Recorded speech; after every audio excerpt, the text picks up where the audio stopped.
Annie Chancel, plus connue sous son nom de scène Sheila, était l'une des icônes de la pop française qui a profondément marqué le cœur du public avec ses tubes brillants dans les années 60 et 70. Cependant, derrière les lumières de la scène, la vie de Sheila était enveloppée d'une profonde tristesse, dont la plus grande fut peut-être la perte de son fils unique, Ludovic Chancel, en 2017. Ludovic, que Sheila aimait plus que tout, est décédé à l'âge de 42 ans d'une overdose de drogue, un événement qui lui a brisé le cœur. J'ai perdu ma raison de vivre, a confié Sheila dans une rare interview après la mort de son fils. Ludovic n'était pas seulement l'enfant qu'elle consacrait sa vie à aimer et à protéger, mais aussi le compagnon avec lequel elle espérait poursuivre son héritage musical. La mort de Ludovic n'était pas seulement une perte personnelle, mais aussi l'aboutissement d'une relation tumultueuse entre la mère et le fils. Ludovic, élevé sous les projecteurs par sa mère, a souvent lutté contre les pressions de sa célébrité et les difficultés à trouver sa propre identité. Sheila a admis qu'elle se sentait impuissante en voyant son fils lutter contre des problèmes de santé mentale et de toxicomanie. J'ai fait de mon mieux pour le sauver, mais je n'ai pas pu, dit-elle, la voix étranglée. Cette douleur s'est encore aggravée lorsque Sheila a dû faire face aux critiques du public et des médias, qui estimaient qu'elle n'avait pas fait assez pour aider son fils. Cette tristesse, comme une blessure qui ne guérit jamais, a façonné les dernières années de Sheila, la laissant seule et se demandant ce qu'elle aurait pu faire différemment. Une autre tristesse qui hantait Sheila était l'isolement qu'elle ressentait dans l'industrie de la musique. En tant que l'une des chanteuses pionnières de France, elle a constamment dû faire face à la pression des producteurs, des médias et du public qui exigeaient constamment d'elle la perfection. Il y a des nuits où je suis sur scène, souriant à des milliers de personnes, mais quand je rentre chez moi, je suis seule avec la tristesse, confiait-elle un jour. Cette solitude, combinée à la perte de Ludovic, devint la plus grande tristesse de sa vie. Sheila, de son vrai nom, Annie Chancel, est devenue l'une des pop stars les plus en vue de France, avec une carrière s'étalant sur plus de 6 décennies. D'une jeune fille de la banlieue parisienne, elle est devenue une icône culturelle, vendant plus de 85 millions de disques dans le monde et s'imposant avec une série de tubes tels que L'école est finie, Bang Bang et Spacer. Le parcours musical de Sheila a commencé en 1962, alors qu'elle n'avait que 16 ans. Avec sa reprise française de la chanson Sheila de Tommy Roe, elle est rapidement devenue un nom connu de tous. Cette chanson, avec sa mélodie joyeuse et ses paroles accessibles, a propulsé Sheila au sommet des charts français. Dès lors, elle devient la reine du yé-yé, un style pop jeune et dynamique qui domine les années 60. Des succès tels que L'école est finie, 1963, Vous les copains, je ne vous oublierai jamais, 1964, et Bang Bang, 1966, ont fait de Sheila une idole de la jeune génération, avec une base de fans s'étendant de la France aux autres pays européens. Durant les années 70, Sheila continue de se réinventer pour s'adapter aux nouvelles tendances musicales. Elle s'associe à son mari, le chanteur Ringo, de son vrai nom Guy Bale, pour former le duo Sheila and Ringo.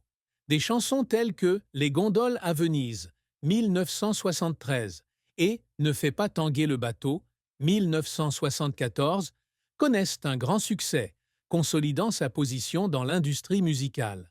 Cependant, le plus grand tournant dans la carrière de Sheila a eu lieu à la fin des années 70, lorsqu'elle s'est tournée vers la musique disco avec le groupe Sheila and B Devotion. L'album King of the World, 1980, produit par les légendes du chic Nile Rodgers et Bernard Edwards, a donné naissance au tube mondial Spacer. La chanson a non seulement dominé les charts en Europe, mais a également été populaire aux États-Unis, un exploit rare pour un artiste français à cette époque. Spacer a été le moment où j'ai eu le sentiment de vraiment toucher le monde, a déclaré un jour Sheila. Sheila s'est également distinguée par sa polyvalence professionnelle. En plus de la musique, elle a joué dans des films tels que Bang Bang, 1967, et est apparue dans de nombreuses émissions de télévision. Elle s'est également essayée au métier de productrice et de manager, soutenant de jeunes artistes dans les années 80 et 90. En 2005, elle donne un concert pour célébrer ses 40 ans de chant à l'Olympia de Paris, un événement décrit comme une nuit musicale légendaire à laquelle participent des milliers de fans. En 2012, elle sort l'album Solide, marquant un retour en force après de nombreuses années d'absence. La carrière de Sheila témoigne de l'adaptabilité et de la résilience d'une artiste qui cherche toujours à se réinventer. Malgré son succès, la carrière de Sheila n'a pas toujours été de tout repos. L'un de ses plus grands échecs fut la séparation du duo Sheila and Ringo après leur divorce en 1979. Bien que leurs chansons aient eu beaucoup de succès, la pression de la vie conjugale et les différences de direction musicale ont rendu impossible la poursuite de leur collaboration. Nous avons essayé de garder les choses ensemble pour le public, mais au final, cela n'a pas pu être sauvé, a partagé Sheila. Cette rupture a non seulement affecté son image, mais lui a également fait perdre un partenaire musical important. Un autre échec fut l'album Je suis comme toi, 1985, qui devait suivre le succès de King of the World, mais qui ne fut pas bien accueilli par le public. L'album, avec son nouveau style pop-rock, a été critiqué pour son manque d'innovation. Sheila a admis qu'elle avait subi une forte pression de la part de sa maison de disques pour créer un produit suffisamment commercial, ce qui a conduit à une perte de sa propre identité. « J'avais l'impression de m'être perdue dans cet album », a-t-elle déclaré. Sheila a également connu un déclin de popularité dans les années 90, lorsque la pop française a été éclipsée par de nouvelles tendances telles que le hip-hop et la techno. Ces albums de cette période, comme Tendance, 1999, n'ont pas rencontré le succès escompté. « Il y a des moments où je me demande si le public a encore besoin de moi », confie-t-elle.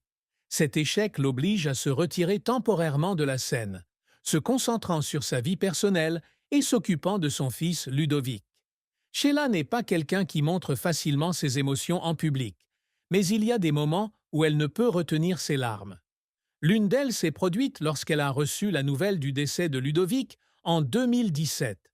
Sheila a annulé tous ses programmes de spectacle et a vécu en réclusion pendant des mois. « J'ai pleuré tous les soirs, non pas parce que je l'avais perdu, mais parce que j'avais l'impression de ne pas avoir fait assez pour le sauver », a-t-elle partagé.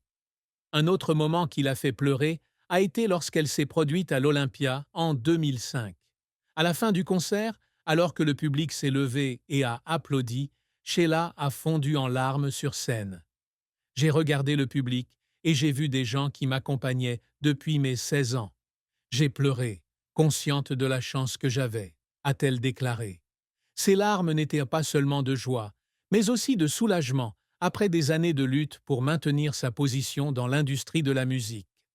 L'un des chapitres les plus tristes de la vie de Sheila fut la mort de sa mère, Odette, en 1995. Odette avait soutenu Sheila depuis le début de sa carrière, se tenant toujours dans les coulisses pour l'encourager et la protéger des pressions de l'industrie du divertissement. Lorsqu'Odette est décédée d'un cancer, Sheila a eu l'impression d'avoir perdu une partie de son âme. « Ma mère est la seule personne qui me comprend sans que j'aie besoin de lui expliquer », a-t-elle dit un jour. La mort de sa mère n'était pas seulement une perte personnelle, mais a également plongé Sheila dans une dépression à long terme qui a affecté sa carrière à la fin des années 1990.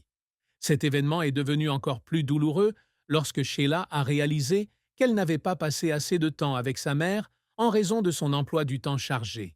« J'aimerais pouvoir revenir en arrière et dire à ma mère combien je l'aimais », a-t-elle partagé. Le souvenir de sa mère et ce regret sont devenus une tristesse que Sheila a portée avec elle pour le reste de sa vie. Sheila a eu 2 relations importantes dans sa vie, son mariage avec Ringo et sa relation ultérieure avec Yves Martin. Sheila a rencontré Ringo, Guy Bale, au début des années 70, alors qu'ils étaient tous deux des stars montantes de la pop. Ils deviennent rapidement un couple très apprécié sur scène comme en dehors, avec leur mariage en 1973 et la naissance de leur fils Ludovic la même année. Le duo Sheila and Ringo a créé des tubes comme Les Gondoles à Venise et Ne fais pas tanguer le bateau, qui en ont fait des icônes de la musique française. Cependant, leur mariage a rapidement connu des difficultés en raison de la pression de la célébrité, des emplois du temps chargés et des différences de personnalité. Le divorce en 1979 fut une grande tristesse pour Sheila, non seulement à cause de la rupture d'une relation, mais aussi à cause de l'impact que cela eut sur Ludovic. J'ai tout essayé pour garder ma famille intacte, mais au final, je n'ai pas pu, a-t-elle déclaré. Après le divorce, Sheila et Ringo ont maintenu une relation respectueuse pour le bien de leur fils. Mais elle a admis qu'elle avait toujours regretté de ne pas avoir pu offrir à Ludovic une famille complète. Une